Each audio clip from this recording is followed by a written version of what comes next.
Well, thank you all for joining us. I just want to assure you all that you've made the right decision by coming to this room today. We're going to jump right into our session. So we're talking about food delivery in a post-pandemic world. And so we're just going to jump right in. So one, I'm super excited about the discussion today. Food delivery was the last major curiosity I got to explore while I was at the SFMTA Office of Innovation. My name is Danielle Harris. I am currently at Elemental Accelerator as the Director of Mobility Innovation and previously got to create the Office of Innovation in San Francisco.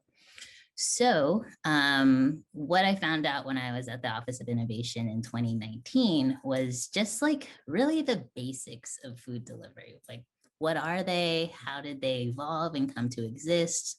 What was the impact they were having on small business, specifically restaurants within San Francisco?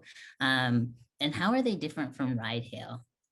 And so one, I just found out like this had been a long evolving thing and it was like really effective. And it, honestly, like there was a renaissance happening that like most city planners didn't even know about in terms of like all the technology that had evolved and how we got to the point where it's like, are you ordering on Uber Eats, Postmates, or Grubhub, right? And then the other thing was just like, I talked to a lot of restaurants and heard that, you know, the cost of, you know, using these apps for their business was also cutting into their margins. And it wasn't exactly, for certain businesses, it was okay. Other businesses, it was a substantial piece of their revenue. And then how are they different from ride hail? I had like my amazing intern at the time, Monique Ho, who's at Nelson Nygaard. She put up this amazing graphic, but basically they're a three-phase platform, right? So whoever the tech company is, right, they're interfacing with one, the drivers, two, the food provider, and then three, the consumer. So it's a little bit more complicated than the ride hail model, which is just the rider and the driver, right? So those were just some of the things that I came to discover. But the biggest thing that I found out was there was just so many blind spots. There were so many things that we didn't know. I had reached out to folks to like, one, who are these drivers? What was their life like? I was able to find it was a slightly more accessible option than ride hail. You didn't have all the vehicle requirements that you do to move people and when you're moving meals. So we found that it was also a little bit more accessible for those people that are trying to generate their own income. So since then, I feel like food delivery has become a secret infatuation for me that I get to indulge by really just bothering my fellow transpos in startups. So I talk to Amanda pretty regularly about what she's doing. I talk to the rideshare guy, Harry Campbell, what's he doing? I talked to Kim Gaston at Shoebox, who's a new startup. I talked to Rob Bareka. He's one of our portfolio companies at FarmLink Hawaii. And my cousin, she works at Shipt, which is Target's delivery service. And then I became an advisor to Witt at Driver Seat Cooperative. So where did my infatuation go and how did I come to be in front of you guys on a Thursday? Well, first, you know, in July, my roommates got laid off and it felt like they were ordering pizza, ice cream, salads, and whatever every day. Then when I would go to pick up my takeout, it was like all the restaurants had like kicked all their tables and chairs and replaced them with shelves and shelves of brown paper takeout bags, right? So there was already a pivot that was happening within restaurants. TechCrunch was covering how cloud kitchens were really gaining some serious investment. Uber ditched their AV division and kept Uber Eats. That says a lot. DoorDash went public. My cousin in Alabama that works for Shipt, she no longer had time to FaceTime me because they were expanding. At Elemental, we gave some greater funding support to Rob at FarmLink because the demand for local produce increased by 600% in Oahu during the pandemic. So, and they were also able to accept customers who use SNAP. And lastly, I checked on my cousin in Millbrae who has the cutest babies. And she just told me really honestly, she was going to kill her husband if it wasn't for grocery delivery. So all of these things just with all these breadcrumbs just made me really nosy, and I just wanted to kind of poke around. I wanted to know, how did the pandemic impact food delivery? And so I checked on the folks that had the numbers. So I came to Amanda and Hayes. And I was fortunate to see Amanda's data and Hayes' data around the same time. And this is data from during the pandemic. And honestly, I was frothing at the mouth. I had a zillion questions, and I wanted I had all these ideas of how I wanted to use it, right? So I just felt like they had to share this.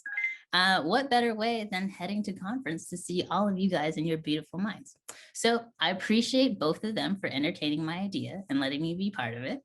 And I'm really hoping that we have a robust conversation. So how's this going to happen today? Basically, Amanda's going to cover the consumer side. She has a study on how existing and new users of food delivery are using meal or grocery service across 5 states. And then Hayes Witt, the CEO and founder of Driver Seat Cooperative, is going to share the driver's side. So what are the travel patterns of gig workers in San Francisco after working with my good friends at the SFCTA? Then we've left a substantial portion of today. Really want for us to have a discussion. I really want us to be like engaged. I think there's just more unknowns, which makes for a really exciting discussion. And I really just want to jump in. So with that, Amanda, I'm going to hand it to you. Awesome. Thank you so much, Danielle. Thanks for teeing us up. Always great to hear your thoughts on how we're addressing this space. I am going to go ahead and share my screen. And here we go. Can I just get a head nod that this is working? Great. Thank you. Awesome. Well, thanks again, Danielle, for teeing us up. I'm so glad to be here with the two of them and with all of you in this virtual room.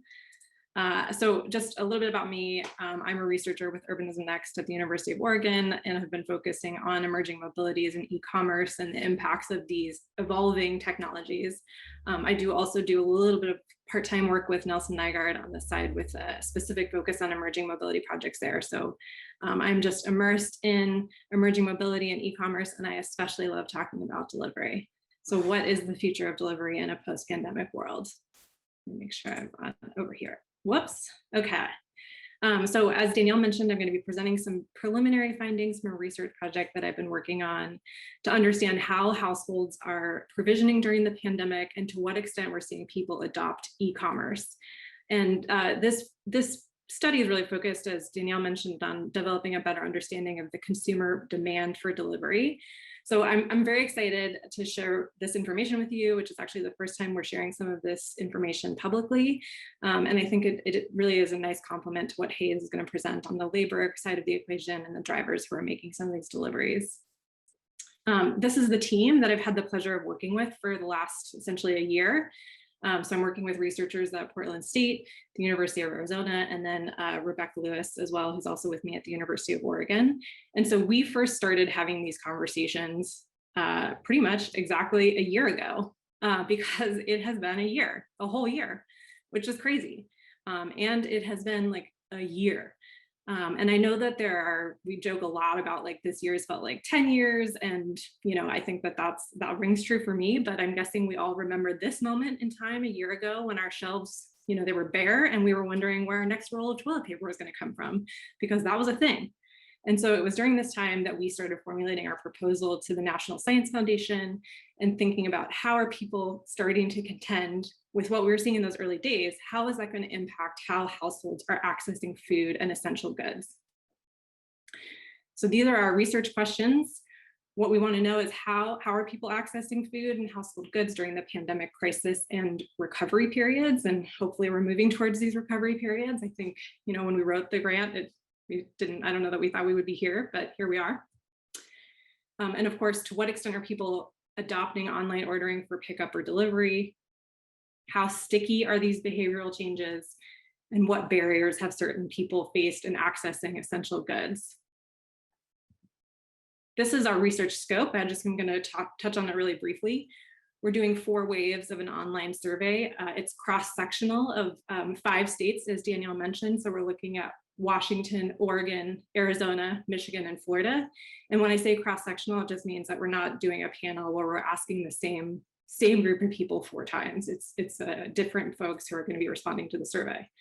And part of the reason that we chose these 5 different states was that we also wanted to understand how certain different types of policies that were being adopted at the state level, because we know that the state response to COVID has not been uniform, and it's certainly not even been uniform within states. We wanted to have kind of a broad-based understanding of how different states were responding to COVID and how that might be impacting behavior. We did our first wave in the fall of 2020. We just finished our second. We have 2 more coming up, so there's still work ahead of us. And I have these in different colors because we basically are using the same survey tool for waves 1 and 3 and waves 2 and 4. So we're not asking the same questions in every single wave. But we are, of course, asking questions on sociodemographics, household composition, resources, grocery shopping preferences and behavior, just lots of questions. So that is where we're at. What I'm going to talk about today is preliminary analysis from wave 1. So Gallup did a survey in July of 2019 about how often people were going to the grocery store, how often they were ordering meals online, they were ordering groceries online, how often were folks doing this in July of 2019, which feels like we've joked about and talked about like a lifetime ago. And so what we wanted to do was present kind of a quick analysis of what was happening then with what we see in comparison to our wave 1. So as you can see, in 2019, we were seeing, folks obviously are going shopping for groceries at least once a week. And then when we cut to what we were seeing in 2020, you can see how this is starting to change. And I do want to note, because of how we asked our questions in wave 1, we can't right now differentiate between people who are doing it less often than once a month and never. So right now it's not a perfect comparison, but I think what's really interesting is being able to see what's happening with more than once a week, and once a month. Whoop, I jumped ahead a little bit. Here we are. Okay, so here's eating a meal out at a restaurant in 2019. Obviously, we were doing a lot of that back then. Huge difference with what we saw in wave 1, which of course I think makes sense. And remember that less than once a month and never are combined. Obviously, though, like lots of places were closed, people's incomes were heavily impacted. There's concerns about virus transmission. So we see this huge impact and people are not going out to eat as much. But then when we look at how much people are ordering food for takeout or delivery from a restaurant, again, this was, this was something I think people had adopted much more before the pandemic compared to ordering groceries online. So this was obviously a trend that was, we were seeing increase. What's interesting in 2020, if we compare our data, we do see pretty much a pretty significant drop in the frequency. And I think, again, this makes sense with the fact that people's incomes are being impacted. But I think the interesting piece here, too, is that we do see, obviously, that people are going out to eat much, much less. But we do, people are ordering out at least once a month, once a week. That demand is definitely staying. And then I want to cut to ordering groceries online for pickup or delivery. So as I mentioned, I think pre-pandemic, we hadn't seen a lot of adoption of online grocery ordering. That was pretty, pretty low. Here's our wave 1 data.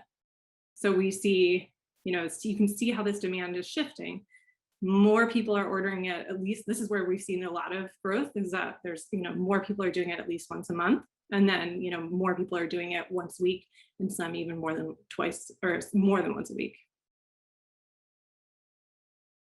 So now I'm going to dig into this data a bit more. Who are these folks and what's influencing them and influencing this behavior? I had some demographic data that I was going to show, but I'm going to hold off on that for the moment because there's a lot that I want to cover. But if you have questions about some of the demographics later, I'm happy to share that. But what I'm going to do is jump ahead to looking at how we've started to categorize respondents based on their behavior. So one of the things that we've done is that we have taken our full sample and we've broken them into first two groups. So if they adopted online ordering for the first time since the pandemic, they were labeled as adopting, being a first-time adopter if they did any of the following for the first time. So if they ordered groceries online for the first time, if they ordered household items like toilet paper, cleaners, etc. online, or if they placed an order through a delivery app like Uber Eats, Grubhub, DoorDash. So those are our two groups. We have non-pandemic adopters and pandemic adopters. And then from there, we broke them down into groups based on their use of online ordering over the past or the last 4 weeks before we surveyed them. So we asked them, in the last 4 weeks, how often have you done this? And so then this is how these folks break down. So we have you adopted for the first time in the pandemic, and yes, you did order online in the last 4 weeks. So we have first-time adopter, tech user. Then we have you adopted for the first time in the pandemic, but you didn't order online in the last 4 weeks, so you were considered a non-user. And then same thing here. We have people who didn't do it for the first time, but are using it. And then folks who did do it for the first time, but are not using it. And I hope that I know this is starting to get a little in the weeds, but I think hopefully you just stick with me here. I think there's some interesting findings that we can dig into. So now I'm going to show you these categories as they compare to household income. And so we have sort of, we do have more fine-grained income data, but we've bracketed it here like this. And so I think what we're seeing, this is what we're starting with. So these are folks who were not pandemic adopters and they did not report ordering online over the last 4 weeks. There are no no's. And so, I think unsurprisingly, what we're seeing here is that income is obviously a factor. So if you're down on the lower income, you were less likely to have adopted and used it over the last 4 weeks. If you're higher income, you're more likely to have done that. Now we have, these are our not first time, or they did not adopt for the first time, but they did use over the last 4 weeks. And again, I think what we're seeing is that income is a factor. So the distribution across income is less stark, but there's the same trend. Here are folks who did adopt for the first time since the pandemic, but they did not use it. And I think there's an interesting trend here. So people with lower incomes were more likely to have adopted for the first time, but not necessarily regular users, which again, I think is pointing to the impact of income on our ordering. And then finally, we have our yes. So you did it for the first time and you're still doing it. So you did it over the last 4 weeks, you're into it. And again, income is a huge factor. We see this upward trend. And now I'm going to jump and talk about age. So how, I think these are things that we talk a lot about, like age and income and factors of adoption. So when we look at age, here's what we've got. And what we did too, just so you know, is we broke down our sample into, we have households that had no one over the age of 65 in the household. Then we have households where there's a mix. So there's people under 65 and over 65, and then households that are entirely over the age of 65. So that's how these three groups break down. And I think similar to income, we're seeing patterns that, I think really corroborate with what I think we know. So older adults are less likely to be ordering online. Although there's not much difference between people who are adopting but not using across age, which I think is an indication that age is perhaps less of a factor than income in the stickiness factor. But clearly, age is a factor. So here we have folks who didn't adopt for the first time, but they used it over the last 4 weeks. There's not a lot of difference there. Folks who did adopt but did not use, and then folks who adopted and used. And again, we see this, we see this trend where if you're the households that are with everybody under the age of 65, more likely to have used it than households that are with everyone 65 or older. So now I want to take a quick look at attitudes and preferences. And I am going to, take some time to try and go over this because I realize that these are all things that some of the folks that I work with on this team, they all use R. I don't know how to use R. It's like way beyond me. So these things come out of R. So this is, I'm doing my best to make sure that they get represented in ways that make sense. I asked Amanda to speak very slowly because I'm always like, okay, now say that back to me. So let's do this. And happy to answer questions, obviously, and go back. So we had a few attitude questions and preferences to try and understand, so there's age and income and there's all these other factors. but what about, what's your preference? What's your attitude? How do you feel about something? So we have this statement. So to what extent do you agree with the statement that I'm willing to pay more for convenience? So red is disagree, green is neutral, and then blue is agree. So that's if you, to what extent do you agree with this? And so I think what we see, so we have our folks who have adopted and are using, and then our folks, these breakdowns of the trends. And what we see here is if you're using it here, this line, and then this line, you're much more likely to have said that you agree with the fact that you're willing to pay more for convenience, which again, I think this makes sense. I mean, if you're using, you are willing to pay. And then, regardless of whether or not you are adopting during the pandemic or not, if you're not willing to pay more for convenience, you are less likely to agree with this. Oh, there we go. Then we have, I think, preferences. So we have, I prefer shopping for groceries in the store. So the folks who are not using tech are more likely to agree with this statement. And that makes sense again. So not ordering online is also a matter of preference. So age and income and these other factors are important. But I think, if you didn't adopt during the pandemic and you're not using it, you were much more likely to say almost the entire sample is saying that they agree that they prefer shopping for groceries in the store. But it's not just about comfort level, and it's not just about the preferences.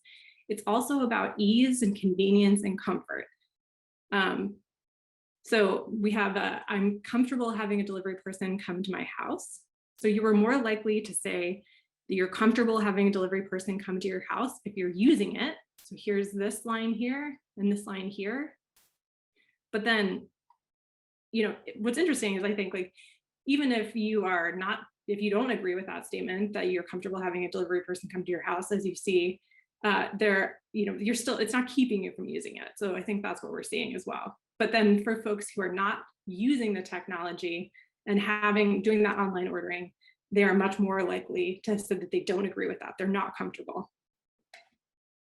And then lastly, the ease and convenience factor. It's obviously much easier. It's much easier for some people to receive deliveries than others. So you have someone who's regularly home, you have a secure place to receive deliveries.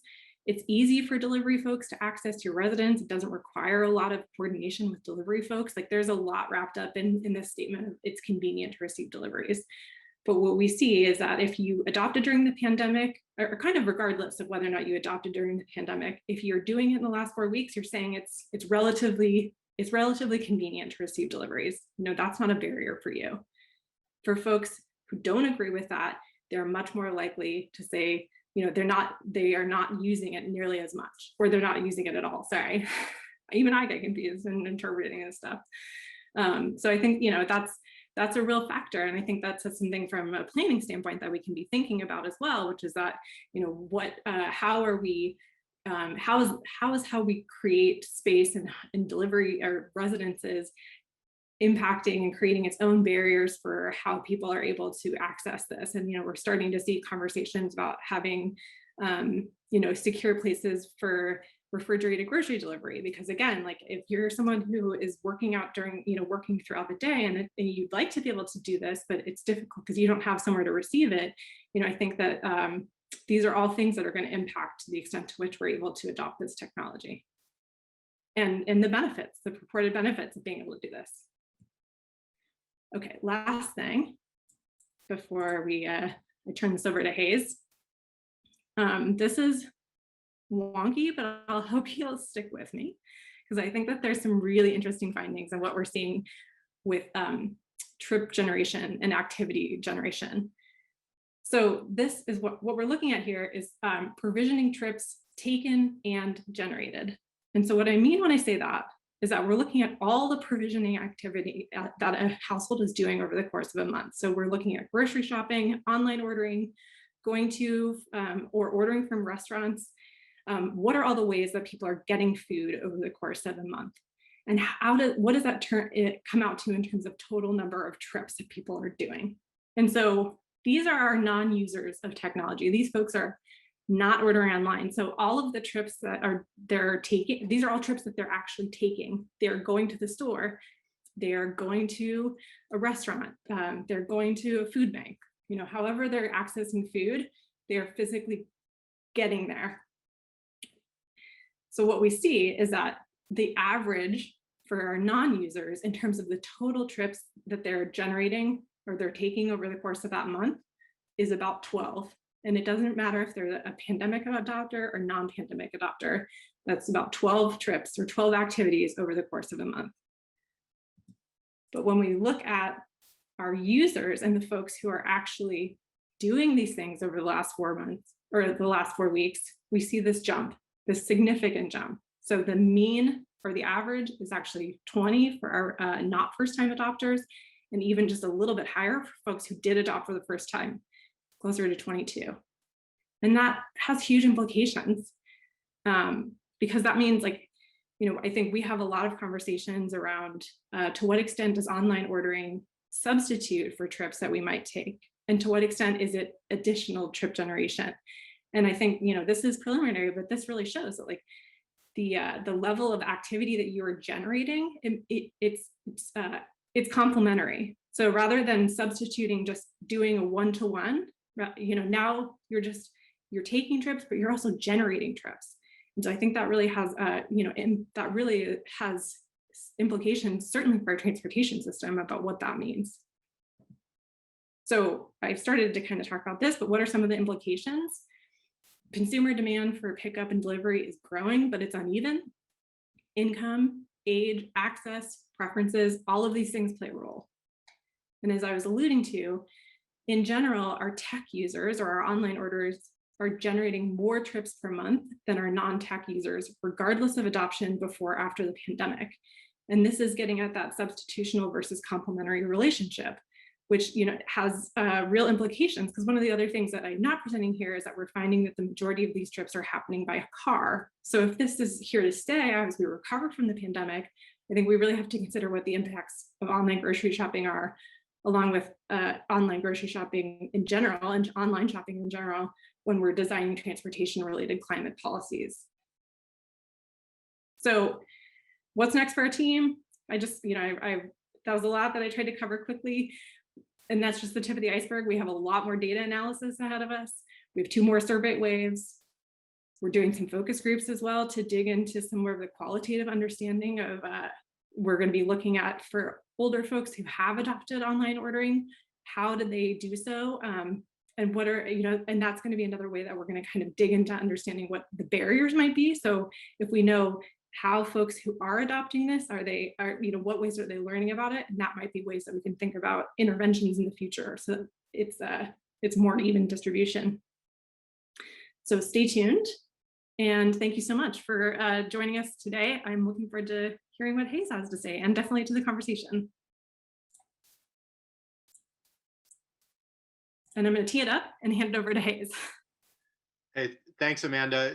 So I've seen those slides a few times, and it's like exciting to see them again and think about the implications of that, and really just admire the creativity and trying to find new ways to shed light on these big questions around what's happening with delivery. I'm going to share my screen now, and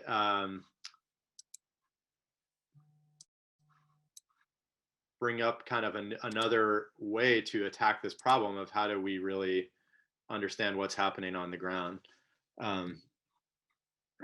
Give me one sec here. No worries. I'm just gonna ask a question in the chat. If you guys could all respond, that would be fabulous, because I am kind of curious about like who's in the room. So the question is, how does your role touch food delivery today? And Danielle, are we looking at the right thing here? Yep, I can see your screen. This is fabulous. Great. So, hi folks. I'm really excited to be here. My name's Hayes Witt, and I'm the co-founder of the Driver's Seat Cooperative. What we do at the Driver's Seat Cooperative is we empower gig workers to use their own data to improve their work lives, while also bringing ground truth insights and analysis to local governments who are trying to manage new mobility. So that's I'm going to use kind of new mobility, gig work interchangeably today, covering ride hail and on-demand delivery primarily, with a focus on delivery in this presentation. And what I'm here to really suggest and argue for is that if you want to understand the future of delivery, that the place to start is with the people who are doing delivery work, and that listening in creative, technology augmented ways to delivery workers can tell you a lot about what's really going on. I think to give you a little bit of context for the data that I'm going to show, I want to tell you a little bit about myself and a little bit about driver's seat. So I've spent the last 20 years working as an organizer, as a researcher, as a consultant, as a policy advocate, all in the direction of figuring out how do we make cities work better for everybody, and especially for the people who are most struggling and most impacted by the choices that government and the private sector work. And for the last 5 or 6 years, I've been really obsessed with the kind of connections between the gig economy and new mobility. And I see that as like the space where we have a collective opportunity to really bring workforce equity, transportation equity, sustainability, racial justice, all kind of into the same frame and make progress on all those things at the same time. This sort of started coming into focus for me 2 years ago. I was sitting in a Starbucks in Northeast Portland with a woman who we'll call Sarah, who's in her 60s, who was doing ride hail on a 4 a.m. airport shift, and then doing delivery in the afternoons after picking up her grandkids from school. And she did delivery in the afternoons because she could have the kids in the car with her. And she had been beta testing our driver seat app. And I sat down with her and showed her page after page of analysis of her own work data that she had collected via driver seat. And what that data showed was that when you netted out her expenses and factored in the miles that she was putting on her car, most days she was making well under minimum wage. And I remember the moment when she put her head in her hands and looked at me and said, "What do I do?" And then we kept turning the pages and we looked at some different maps of her routes, how those mapped to her earnings, and realized that there were driving strategies where she was earning more and driving strategies where she was earning less. And that having visibility into her own data in this way would actually empower her to earn more money. That meeting came maybe a year after reading a New York Times article about how cities were getting or not getting mobility data, and a quote in it from Yasha Franklin Hodge, who I think most of y'all know, when he was the CIO of Boston, saying, I'm responsible for managing this entirely new transportation network in my city, and I can't see anything about it. And the light bulb kind of went off of Yasha and Sarah have the same problem, which is getting visibility into what's happening on the ground. And if Yasha could see Sarah's maps aggregated with thousands of other drivers' data, it would give him the visibility he needed. And so those kind of twin insights were really the genesis of driver's seat. And I want to mention that driver's seat it's a whole bunch of people involved in this enterprise. Danielle is one of our advisors. Amanda's given us great advice on this from years back. And then my co-founder, Matt Shumwinger, is a data scientist who really makes the data analysis and insights part of this real. And Jackie Liu just joined our team and is really making the app that we use something that is super easy and lovable for folks like Sarah. So let me tell you a little bit about how we work. So the driver seat is both a data platform and a cooperative. And the way these things come together is that drivers use our app to track their work. And so this could be a delivery driver or a ride-hail driver who's tracking their trips, origin, destination, their routes, and their earnings through our app. We give them back insights that help them make more money, like the ones I talked about with Sarah. We also pool and aggregate and analyze that data and create data products that help cities get insights into the new mobility problems that you're trying to solve.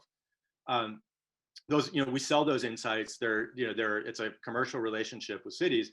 And the noteworthy thing is that we're a formal cooperative. And what that means is that when we're able to sell aggregated data insights, that we return the profits from that to our driver members. So why would a driver want to use driver seat? Well, if anybody who's actually done gig work knows that the nature of it is that to make any money, you have to make hundreds of complicated decisions every day with variables that are constantly changing. So you have to, just an example of some of the questions you have to decide are, what platform should I work on? Should I do delivery or ride hail? What day of the week? What time of day? Where should I go after I drop off this order? Where am I most likely to pick up another order? Which orders are best for me? And driver seat gives drivers insights that help them make those decisions so they can earn more money. And that's the core reason that a driver would come into the driver seat cooperative. Now, as folks in this audience know, drivers aren't the only ones faced with making really complex choices with lots of changing variables and inputs. And what we've heard as we've talked with planners and policymakers in cities like Seattle, Boston, Denver, LA, San Francisco, Portland, is that that you're really struggling to manage what you can't see, and that you're accountable to your stakeholders for this really broad and really important set of policy and management and regulation goals. And that when you go to try to solve for these problems or plan around these problems, that particularly in the realm of delivery, that you're basically operating in an information black box. And so where we come in with driver data is to help fill in that picture of that black box. And the sort of argument I want to make here is that if you understanding delivery means looking at it through the eyes of a delivery person and being able to see how they work throughout the day. And that means being able to see how they work across platforms so that you can see the system-wide impact and think about a whole delivery fleet, not just one platform. That you can see the complete picture, not just from pickup to drop off, but also what's happening with that vehicle between trips. That you can see, and this environment is like changing so fast. And we heard yesterday in the TDM presentation, the guy from Seattle was talking about using travel survey data that's 2 years old and the challenges involved with that in this rapidly moving environment. And so when you're able to get data directly from delivery workers, you can see what's happening today. You can use that to set a baseline and see, as things change, how does that data change? And then finally, when you look through eyes of delivery, of a delivery worker, you could see the connections between all these different issues and the ways that maybe occupancy or efficiency for a driver also relates to VMT and deadhead miles or transportation equity impacts. So that's sort of big picture overview on what we're up to. What I want to share with you now is a snapshot of delivery data that we collected in San Francisco at the end of last year. And this was a follow-on to a project that we did with San Francisco LAFCO with input and advice from CTA. What we wanted to see, this was after COVID hit, we had been working with ride hail and we wanted to see, well, how does this all map onto delivery? And what can we learn through driver data? So the kinds of data that we collected were complete movement traces. So we get a GPS observation at 1 second intervals. We classify that those traces into active and deadhead time as well as dwell time. We collect metadata so that we're able to match this movement data to the kind of vehicle, to worker demographics, to engine types. And then we can kind of spit it back out as either static reports or in a more dynamic format. And this here sort of illustrates what the data looks like, for one driver on one shift.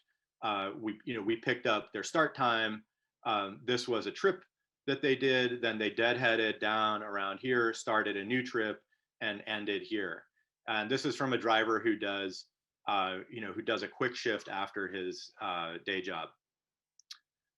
So in this sample, we have about over 800 trip segments. We use a metric called driver data days that kind of equalizes for the fact that there are full-time drivers and part-time drivers driving different times of day, different days of week. And so a day-to-day is like one driver's data for one day. And this is collected from 50 drivers to give you a sense.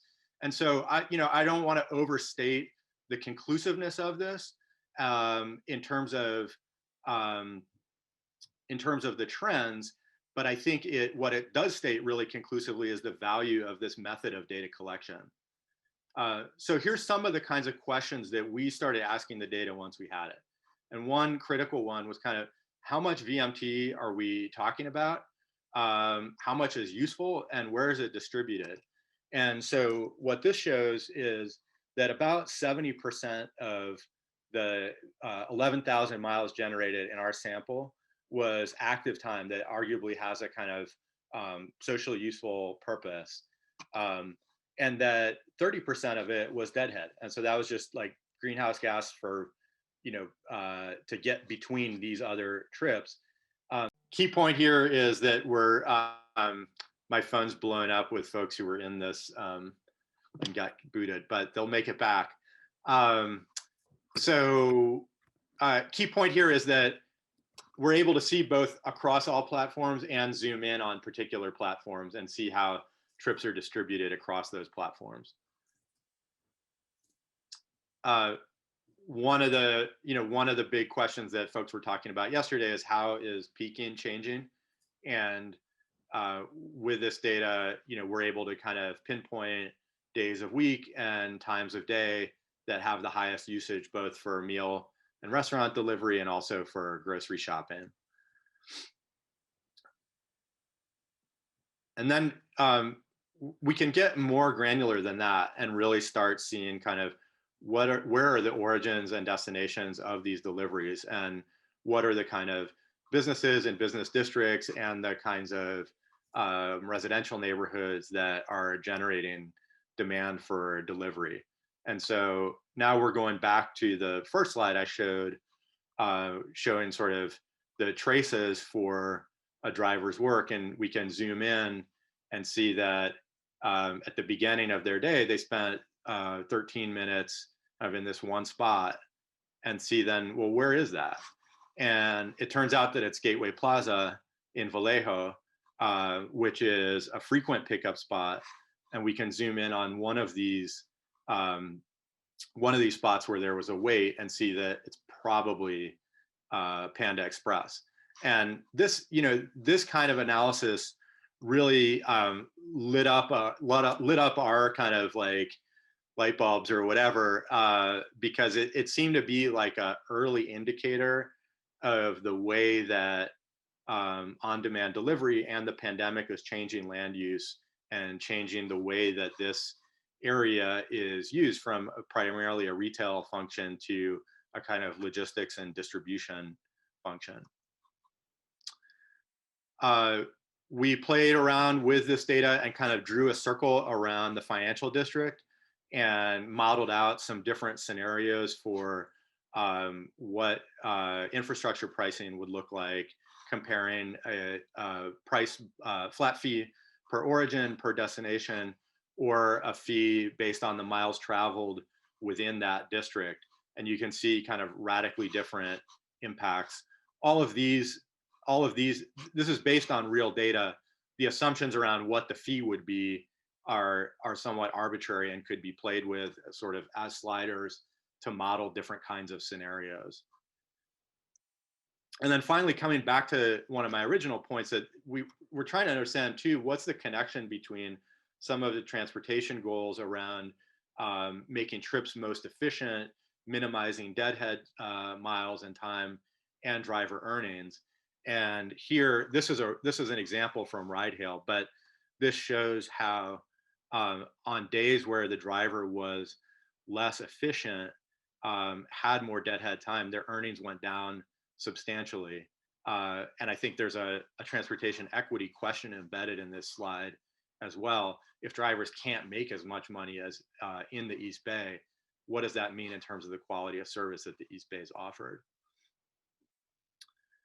So we're at a stage where we're really actively looking for folks to do pilots with. And I think, David Zipper really set that up well yesterday, kind of talking about ways to do, short-term tests to see if cities can answer questions that they have or meet needs they have using new technology. We're really eager to do that with folks.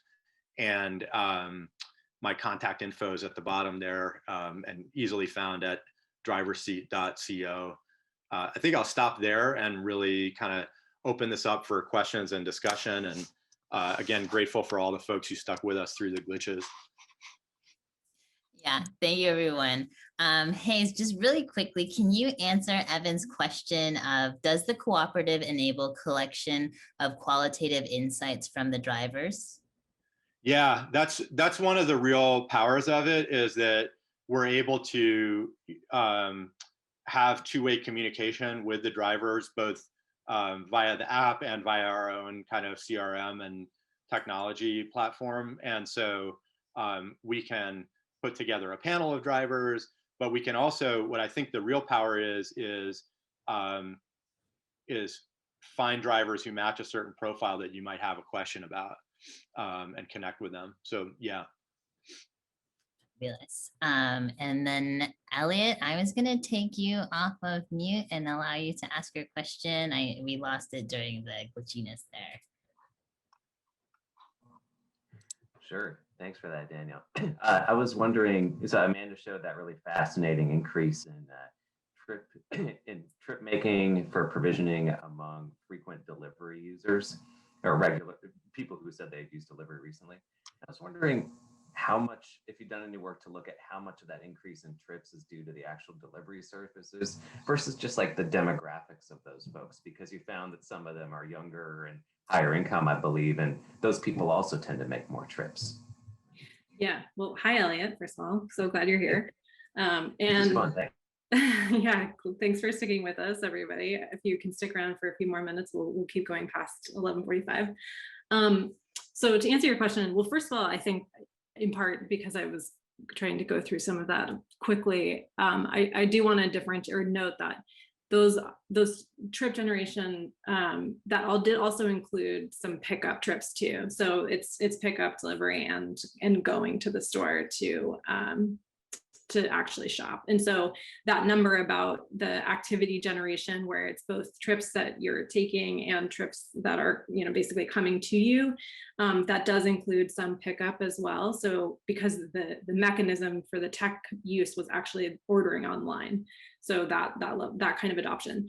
But to answer your question, we have started digging into that. I think we're kind of at the very beginning of trying to model some of that and be able to break it down based on, because you're right. I mean, folks who are higher income, particularly income, I think is the factor as well, but age is in addition about trip making patterns. And so folks who are higher income just take more trips in general. And so we are not going to be able to compare that to overall trip making because we're not asking about like the total universe of trips, but we are digging into trying to understand what some of, like, we are definitely going to be digging into that data more to try and parse it out based on, what do we see when we look at it by income? What do we look at when we see by age?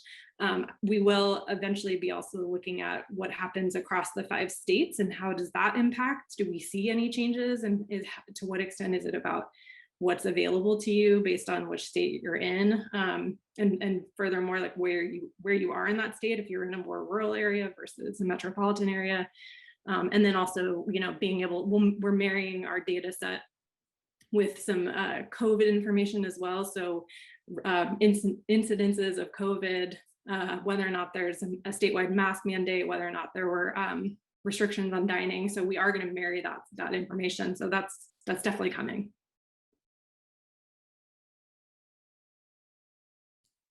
Hopefully I answered your question. All right.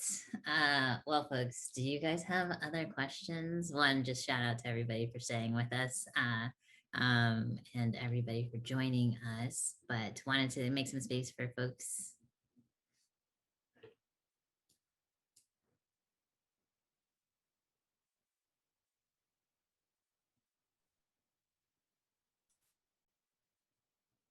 Did we go too quickly? I feel like I was like trying to really rush through all that data.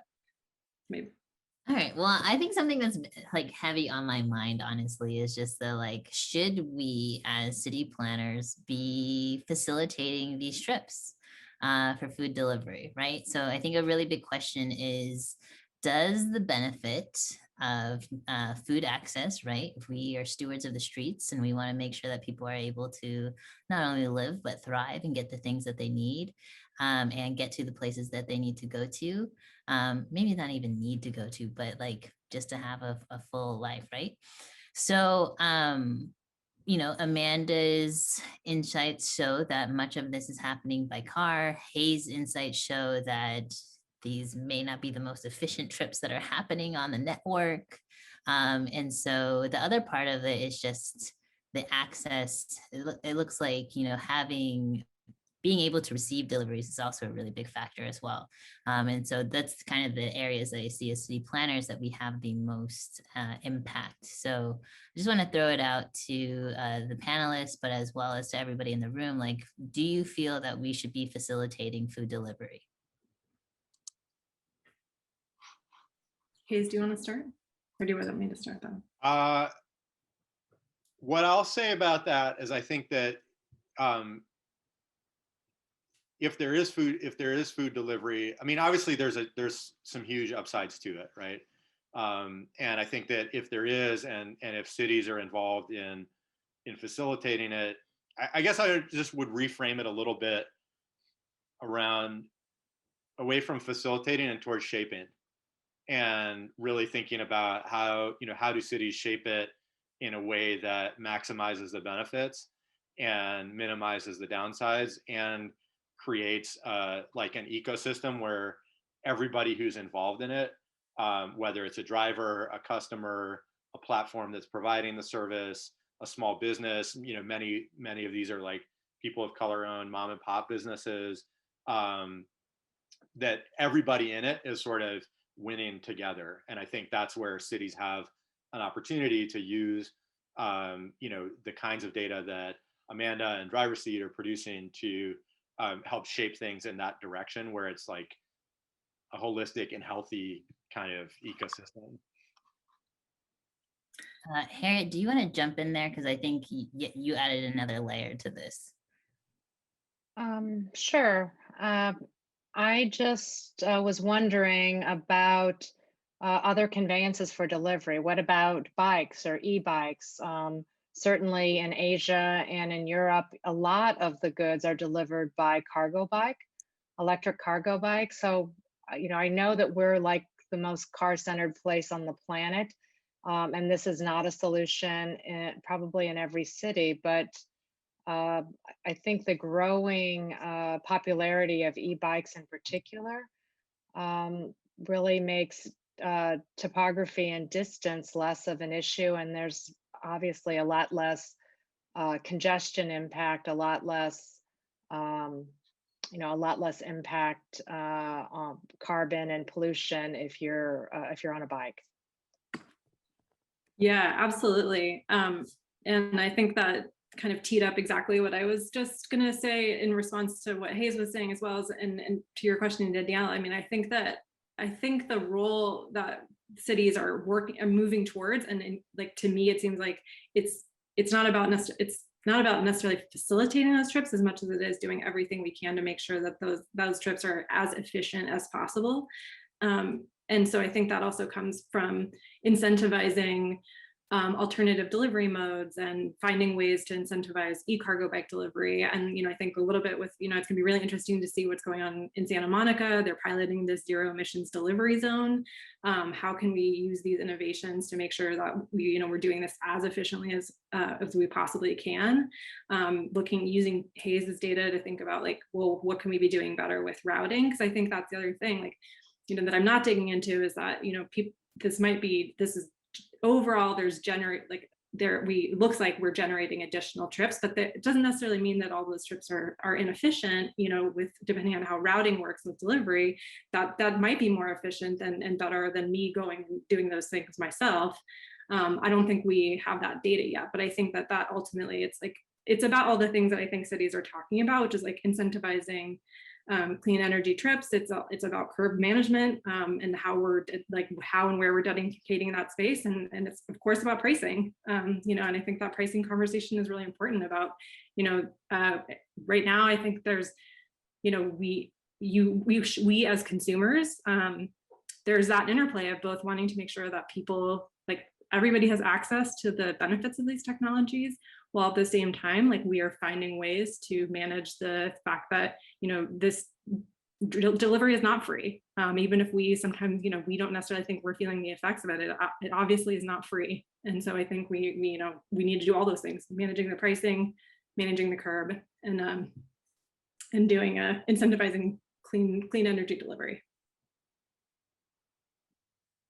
The one thing I just add on Harriet's point is it's a great one, and we've seen a real uptick in inquiries from cities who are thinking about how to incentivize delivery people transitioning from cars to e-bikes and how to track the kind of impact of that. Got it. Let's see. One thing I just want to quickly touch on is, we've got some pretty great minds in the room with us today. And so I just want to touch on the work that Monique and I did, was just like trying to get any data about these trips. And so as cities, like what was most striking to me about Hayes's data is that he's getting data across all platforms. Monique and I were going to each individual company and asking them for just a few breadcrumbs of what's happening, right? So I just wanted to see if anybody in this room is currently seeking data, and what has that experience been? Because I think one really big thing is like, they don't want to share data because of proprietary reasons and competitive edge. However, how are we supposed to get an understanding of what's really happening? So I just wanted to see folks, specifically calling out Kelly, just to see where everyone is.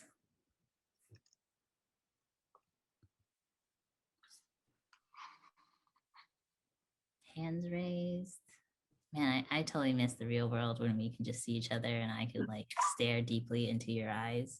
But if anyone wants to come up. All right. Okay.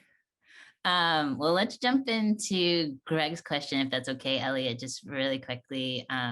Just talking about the flexibility of our streets. Something that's been coming up a lot is just, there's been a proliferation of parklets that have gone up, and people are like, let's keep this, right? And so there's been a greater discussion about, how are we going, like slow streets as well. Shout out to Warren Logan, is like, what does post-pandemic streetscape look like? And what do we want to facilitate now? Hayes, do you want to take us? Why don't you take that one first? I'll take that one first. Okay. Yeah, I think, absolutely great point. And I didn't touch on that with what we're looking at, but this is just this increasing demand for the space that we were already figuring out, how do we manage all of this demand? And of course, like the streeteries and the use of the public space for, really for public good in that way. I think that's, I definitely think we're going to see a lot of that continue. And I think that to me just even more reinforces the need for both digitizing and mapping that space, as we've been starting to do, thinking about how we're doing flexible curb policies, flex zones, different times of day, I think it is important for us to to keep that space. I personally would like to see a lot of that continue. But I think that even more than, the space is finite, we're not going to have more. So we just have to figure out how to better manage it, be more flexible, use, again, pricing to the, to the extent that we possibly can, to make sure that we're thinking about how we're allocating that space to the best of our ability. And, I think furthermore, some of it is really understanding using data like what Hayes is getting about, where are we seeing the concentration of this demand, and how do we think about, we don't necessarily, like, maybe it's not that every single place needs a pickup, its own pickup spot, but it's about like, what's the right frequency for, a pickup and delivery zone on, in a certain area and block face. And so I think, it, again, to me, it just is coming back to like even more reason to understand how we're utilizing that space and how we can better manage it. And then I kind of want to just pivot really quickly to Elliot's question for you, Hayes, is just he was struck by how many people are still going to the grocery store. And so I think really the key question in this discussion is, what is the post-pandemic future of food delivery? And I really appreciate that Kelly's like, are we talking about meal delivery or grocery delivery? And so as you guys look at your data and what you have, and then like the entire just ethics of being a city planner, where do you think the trends are going, and are they going in the direction that we want them to go? Yeah, those are great questions. My sense is that that a lot of it is going to rest on the economics of and on kind of the economics and pricing versus convenience. And it does make sense to separate out grocery and restaurant. Restaurants like really expensive right now, and I think from a customer standpoint, and I think that makes sense in a pandemic environment.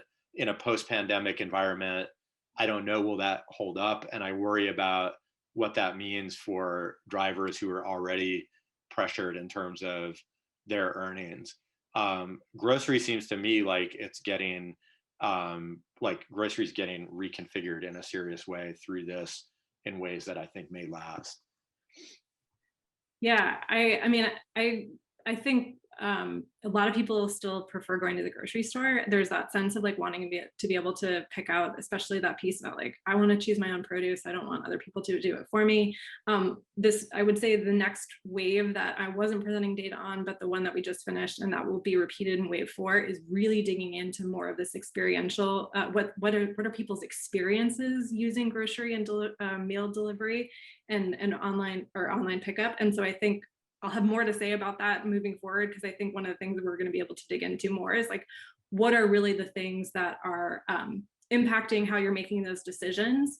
And, I think we'll be able to better answer that question in the next few months about like, what do we think the future, especially of grocery delivery and online ordering is. But I do think something that we are seeing more of is this bifurcation a little bit of between like, there's the household goods and things that like a lot of dry goods stuff that you're like, okay, that's fine. I don't need to pick that out myself. So maybe I'll order those things, but maybe now also for folks who can, there's, supplementing that with going to the specialty store, or you're going and you're just doing, you're just going to buy your produce. And so this sort of bifurcation of how we're also shopping. And so, I think I just will also say like, Amazon has opened like several dark stores in the last year where these are just, we can't enter them if they're online only. And so I think some of this, to some extent, like, the demand has to be there, but the market, like, there's a push in the market to go there because there's an efficiency for sure in being able to have smaller spaces, use like robot pickers and things, which I haven't even gotten into, but, I think there's this interplay between like the demand and then also where the market is trying to push us. Got it, for sure. All right, well, we're getting the wrap it up box here, but just want to thank Hayes and Amanda for presenting their work. I think it's really inspiring and has my brain juices going. just to close, I just want to highlight, we're always talking about trip chaining, and we're talking about dead miles. We as individuals, we have our own dead miles. We may not look at them that way. We've always talked about the efficiency of trip chaining. Are these platforms doing trip chaining just on a bigger scale? And we should be encouraging them. But I think a lot of things that come to mind is just, people that are willing to pay for convenience will always be here and willing to pay for convenience. I think we just really need to make a big focus on access and need and safety as we move forward. And then also, I think as a strategic investor, I am very focused on the economics for all parties involved. And really, what's going to get to going back to our build back better, what does the future of this look like? And on an economic lens is really key for me as well. So I'll be finding another excuse to get these folks together, especially as Hayes expands into other geographies and Amanda is able to share Wave 2 insights with us. And I will find a conference that will be happy to take them. So thank you all for joining us, sticking through the glitches here. And let's continue the conversation on Twitter. All right. Thank you so much. Thank you Thank you all all. of you. Appreciate it. Thanks again. Bye.